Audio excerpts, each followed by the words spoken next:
Une bouche sans personne, c'est le premier roman de Gilles Marchand, édité aux Forges de Bulquin.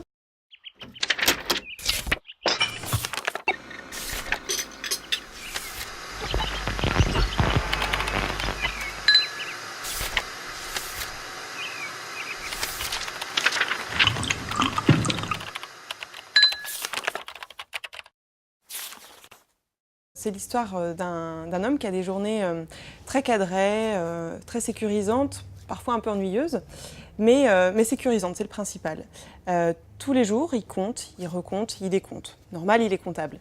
Ce métier, il l'a choisi parce que c'est un métier qui lui permet de ne penser à rien, donc d'oublier, et surtout de ne pas voir grand monde, lui qui se cache depuis son enfance derrière une écharpe, au sens propre.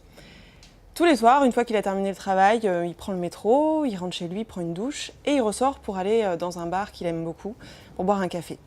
Et enfin, quand il pousse la porte de ce bar, on revit, on sent que la morosité s'évapore quand il voit ses trois amis de comptoir, donc Lisa, Thomas et Sam.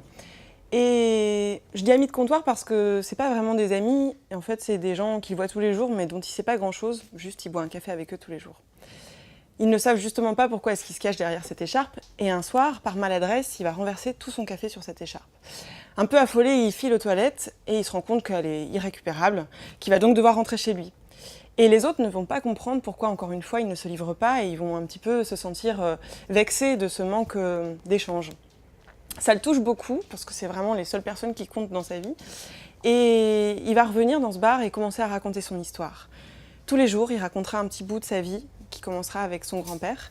Et c'est là que le récit se transforme et prend une toute autre dimension, puisque les gens vont venir l'écouter. Et le bar va se remplir de plus en plus, avec une foule en délire qui va l'acclamer à chaque fois qu'il raconte un bout de son histoire. C'est vraiment le récit d'un homme qui a été blessé et qui a enfoui sa mémoire pour survivre.